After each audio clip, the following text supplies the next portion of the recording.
กราบทักทายสบายดีและสวัสดีครับพ่อแม่พี่น้องเนาะบอกว่าจะอยู่ในประเทศหรือว่าต่างประเทศก็ขอต้อนรับพี่น้องเข้าสู่ซอง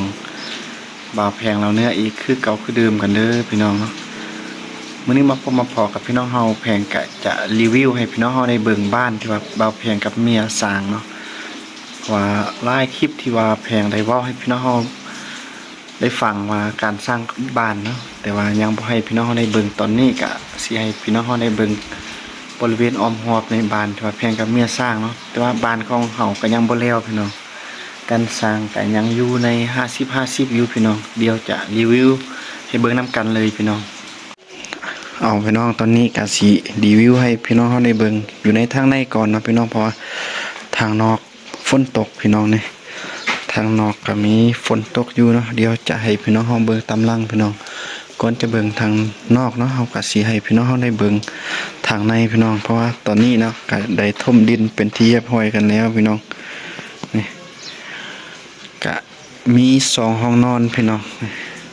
2ห้องนอนแล้วก็1ห้องโถงพี่น้องก็เป็นบ้านหลังน้อยๆเนาะพี่น้องเป็นหลังบ้านหลังทำอิฐของแพงกับเมียที่ว่าเนื้อที่ก็บ่หลายเนาะพี่น้องก็8x8พี่น้องก็บ่กว้างก็เป็นเรือนหลังน้อยๆเนาะที่เฮาหาก็สร้างมาใหม่พี่น้องเป็นบ้านหลังคาโมเดิร์นพี่น้องเดี๋ยวตอนนี้ก็สิให้พี่น้องเฮาได้เบิ่งทางนอกก็เป็นระเบียงพี่น้องระเบียงก็ยังบ่ทันที่พื้นเถื่อพี่น้องเฮาก็ทาให้ดินมันแน่นก่อนจังสิได้เทพื้นนะพี่น้อง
เอาเนาะพี่น้องที่ผ่านไปนั้นก็คือเป็นภาพบริเวณ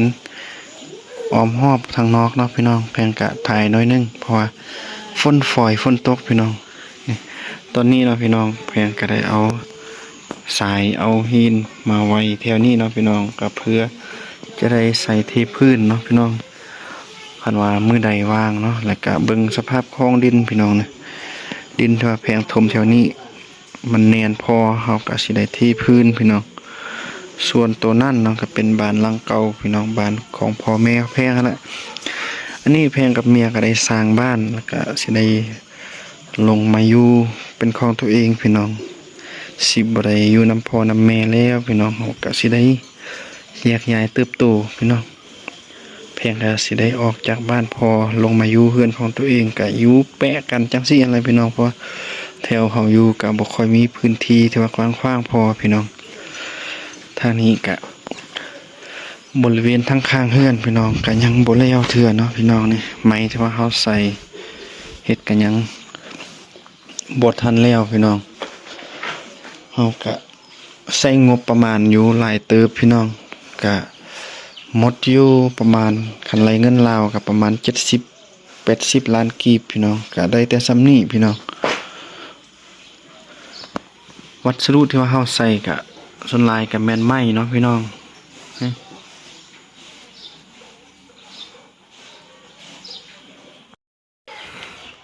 เอาเนาะพี่น้องที่ว่าผ่านมานั่นก็คือเป็นภาพบรรยากาศเป็นวิวบ้านพี่น้องเพียงก็ได้รีวิวให้พี่น้องเฮาได้เบิ่งเป็นบางครั้งคราวเนาะพี่น้องเพราะว่าบ้านก็ยังบ่ทันแล้วพี่น้องแต่ว่าบ่ค่อยมีงบพี่น้องว่านอกจากสิหางบทางใดมาเสริมเนาะพี่น้องอย่างแต่สิโบกเนาะพี่น้องขึ้นปูนแล้วก็สิได้เทพื้นแล้วก็เพดานกะโหลเนาะ ก็ยังหลายเติบพี่น้องหลายอันหลายแนวแต่ว่างบของเฮาก็หมดหลายแล้วพี่น้องก็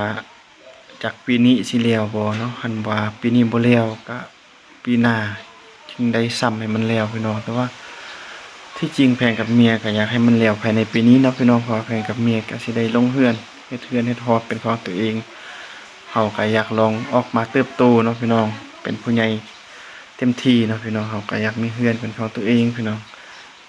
แล้วก็สุดท้ายพี่น้องแพงกับเขาฝากซ่องอีกคือเก่าคือเดิมพี่น้องเพราะว่าเป็นกำลังใจให้แพงเนาะพี่น้องแพงก็สิได้พยายามเฮ็ดคลิปแบบนี้ให้พี่น้องคนใดเบิ่งบ่ว่าจะเป็นวิถีชีวิตการทำมาหากินแล้วก็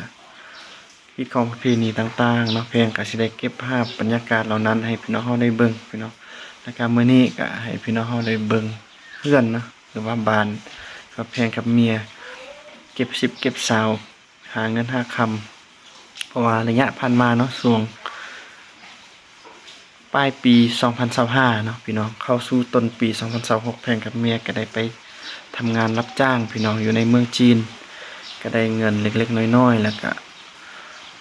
ขายสลิดข้าวโพดน้ำแด่พี่น้องโปะกันแล้วก็ได้มาซื้อวัสดุการเฮ็ดเฮือนพี่น้องก็ได้ซำนี้พี่น้องพบกันใหม่อยู่ในคลิปหน้าเนาะพี่น้องสำหรับมื้อนี้แพงก็ต้องขอกล่าวคำว่าสบายดีพี่น้อง